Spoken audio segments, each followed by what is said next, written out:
Baik, dari definisi turunan yang sudah dijelaskan sebelumnya, maka diperoleh rumus-rumus turunan trigonometri sebagai berikut. Yang pertama, turunan dari sin X adalah cos X. Kemudian yang kedua, turunan dari cos X adalah min sin X. Yang ketiga, turunan dari tan X adalah sekant kuadrat X. Yang keempat, turunan dari kotangan X adalah minus kosekant kuadrat X. Yang kelima, turunan dari sekant X adalah sekant X dikali tan X. Dan yang keenam, turunan dari kosekant X adalah minus kosekant X dikali kotangan X. Nah, untuk lebih jelasnya, mari perhatikan contoh soal berikut. Kita fokus dulu ke yang A. Ya, yang A ini fx-nya sama dengan 5 cos X dikurang 4 sin 2X. Bagaimana cara menentukan turunannya? Yang pertama, kita turunkan satu persatu. Yang pertama, kita turunkan dulu 5 cos X. Nah, 5 cos X ini kita turunkan menjadi 5 dikali min sin X. Min sin X itu didapat dari turunan cos X. Kemudian, min 4 sin 2X kita turunkan, min 4-nya tetap. Nah, sin 2X di sini kita turunkan menjadi 2 cos 2X, seperti itu. Nah, selanjutnya tinggal kita hitung saja ya. 5 dikali min sin X itu sama dengan min 5 sin X. Kemudian min 4 kali 2 sama dengan min 8, cos 2X tetap menjadi cos 2X. Jadi turunan dari 5 cos X dikurang 4 sin 2X adalah min 5 sin X min 8 cos 2X. Lanjut kita beranjak ke yang B. Yang B ini fx-nya sama dengan x kuadrat cos X.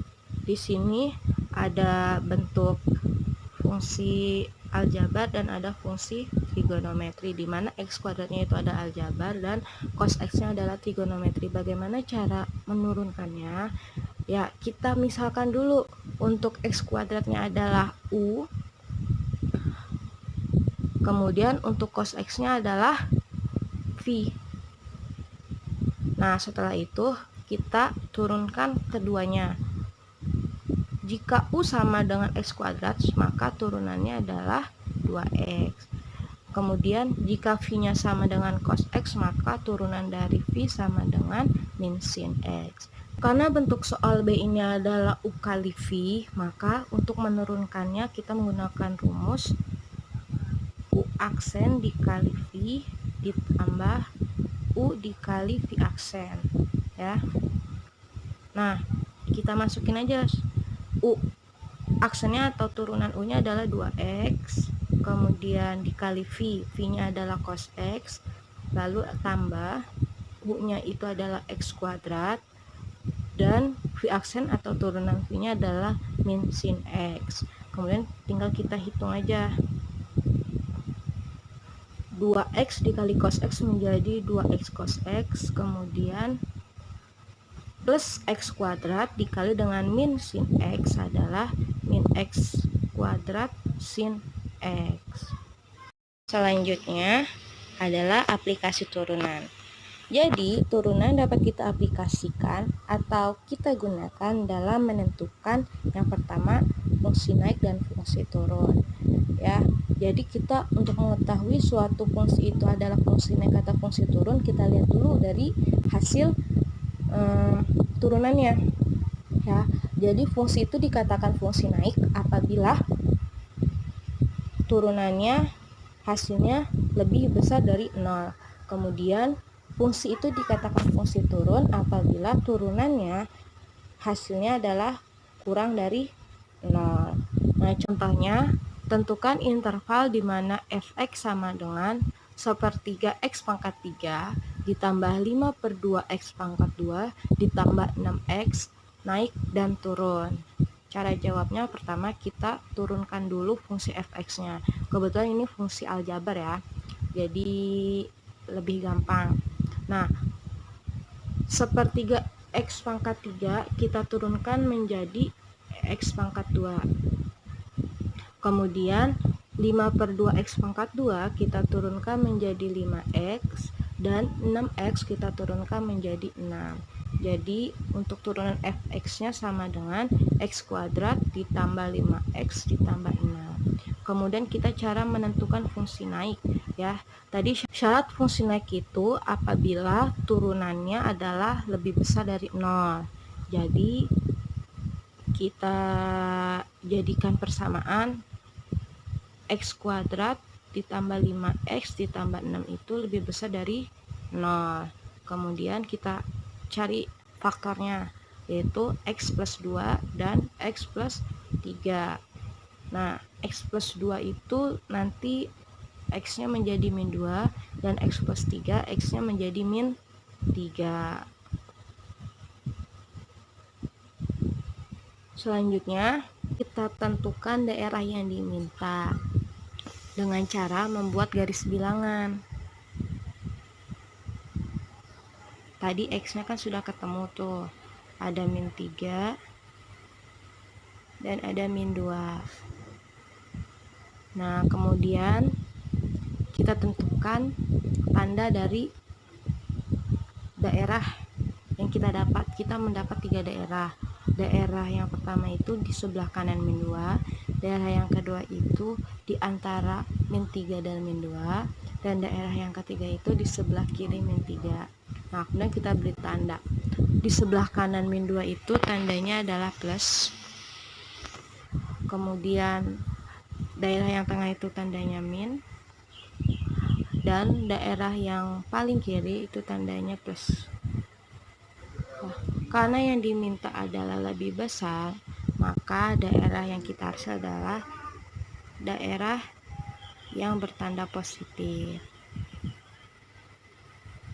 Sehingga kita tahu interval fungsi naiknya itu adalah di mana x lebih kecil dari min 3 atau x lebih besar dari min 2. Nah, selanjutnya kita menentukan fungsi turun. Sama caranya seperti tadi ya, kita buat persamaan, tapi sebelumnya mohon maaf, ini kan harusnya turunan x itu lebih kecil dari 0. Ini udah benar. Nah, di sini tandanya salah. Ya, harusnya di sini lebih kecil tandanya. Lebih kecil, mohon maaf. Ada kesalahan sedikit. Ya, tandanya lebih kecil ya. Jadi masih sama, cuma beda tanda doang. Jadi hasil x-nya itu adalah min 2 dan min 3. Nah, untuk menentukan intervalnya pakai cara garis bilangan. Nah, kalau untuk fungsi turun kan turunannya lebih kecil dari 0, maka daerah yang kita hasil adalah daerah yang negatif. Nah, sehingga untuk interval fungsi turunnya adalah x, di mana x itu di antara min 3 dan min 2. Oke, selanjutnya pengaplikasian turunan pada perhitungan kecepatan dan percepatan dengan turunan ya.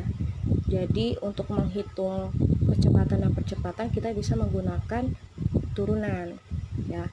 Jadi jika st di sini adalah fungsi posisi dan vt adalah fungsi kecepatan dan at adalah fungsi percepatan dan t adalah waktu, maka bisa kita tentukan rumus ya, dimana vt atau fungsi kecepatan itu sama juga kayak turunan dari fungsi posisi.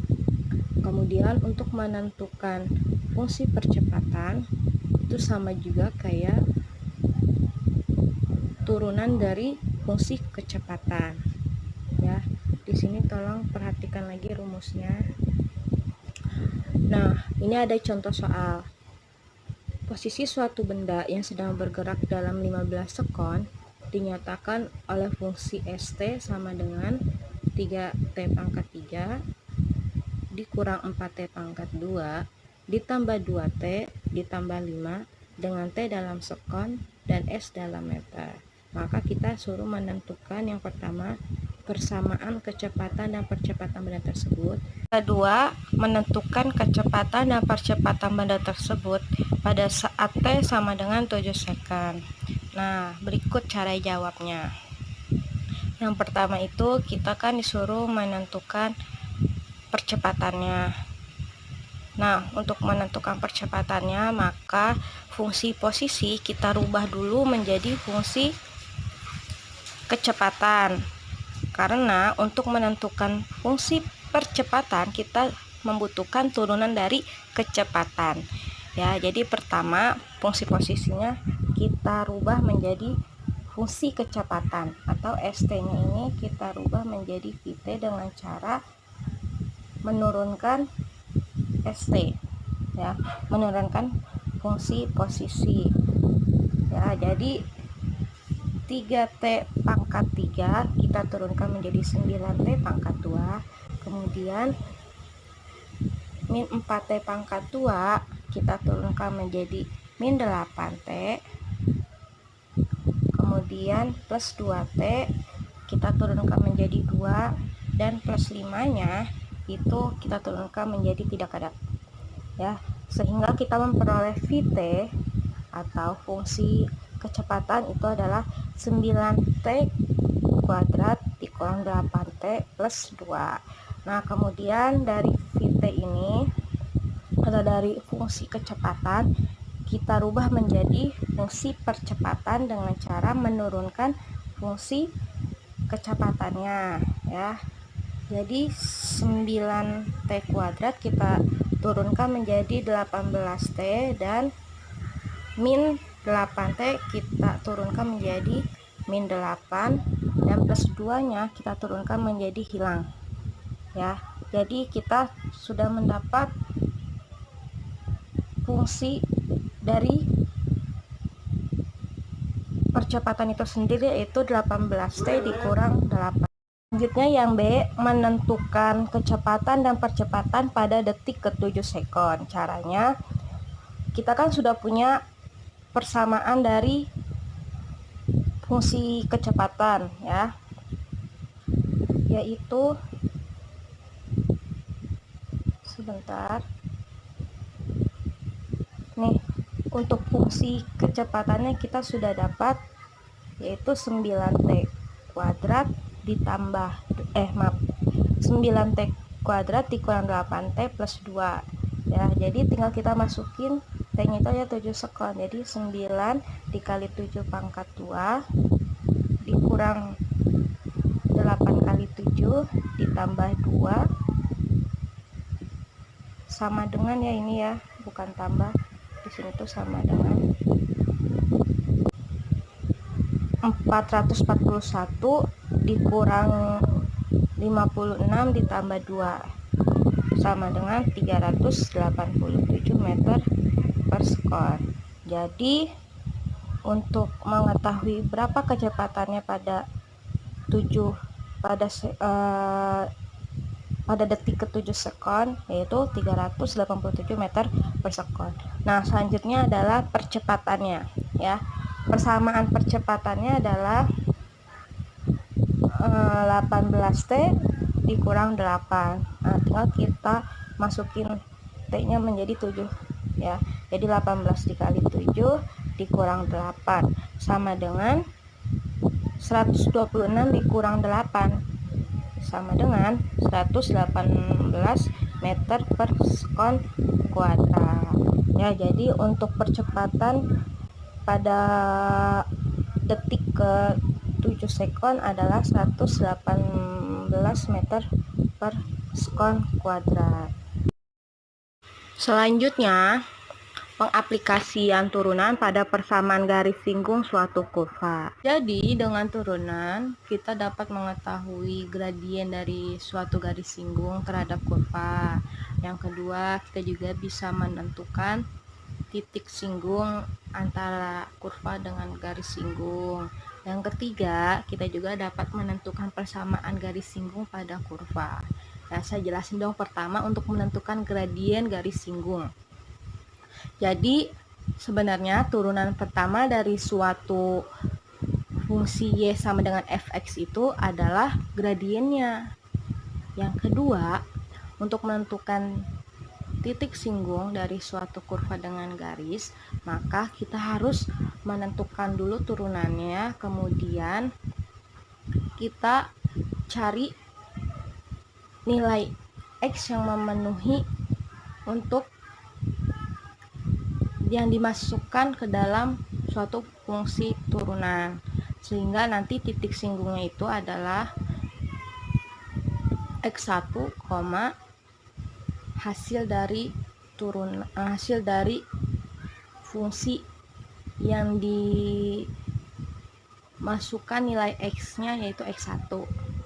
Kemudian yang ketiga itu menentukan persamaan garis singgung yang apabila telah diketahui suatu titik, misalkan di titik A yaitu X1, Y1, maka untuk mencari persamaannya adalah Y dikurang Y1 sama dengan M. M ini adalah gradien ya. M dikali X dikurang X1, kayak gitu. Nah, untuk lebih jelasnya kita simak bersama contoh soalnya. Tentukan persamaan garis singgung kurva Y sama dengan 2X pangkat 2 dikurang 5X di titik 2,4. Jadi di sini kita disuruh menentukan persamaan garis, berarti kita pakainya yang ketiga. Ya, di sini juga udah ada titiknya, sudah ada persamaannya. Sehingga kita tinggal cari aja gradiennya terlebih dahulu. Ya. Nah, gradien itu kan ada turunan pertama dari suatu fungsi atau suatu persamaan ya. Nah, di sini kan Y-nya sama dengan 2X kuadrat dikurang 5X, kita turunkan. 2X kuadrat kita turunkan menjadi 4X dan ke min 5X-nya kita turunkan menjadi min 5.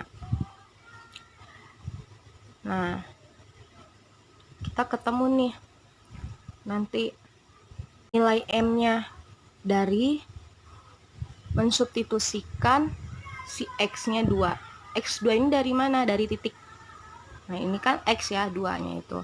Jadi 4X-nya kita ganti menjadi 4 kali 2 dikurang 5 sama dengan 3. Jadi gradiennya adalah 3. Nah, selanjutnya kalau udah ketemu gradiennya, kita tinggal masukkan rumus yang ini. Ya. Y dikurang Y1 sama dengan M dikali X dikurang X1 yang ini. Kemudian kita tinggal substitusikan saja, kita masukkan angka-angkanya. Ya, sebelumnya mohon maaf lagi, ini ada kesalahan dalam mensubstitusikan ya. Seharusnya Y1-nya itu bukan 3, tapi Y1-nya itu adalah 4. Kemudian gradiennya itu harusnya bukan 4, melainkan 3.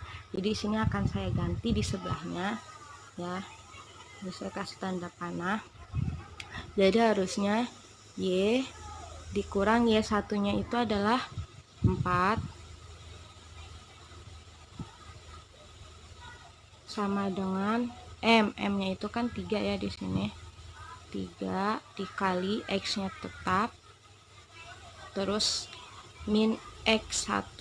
Nah, X1-nya kan 2 jadi min 2.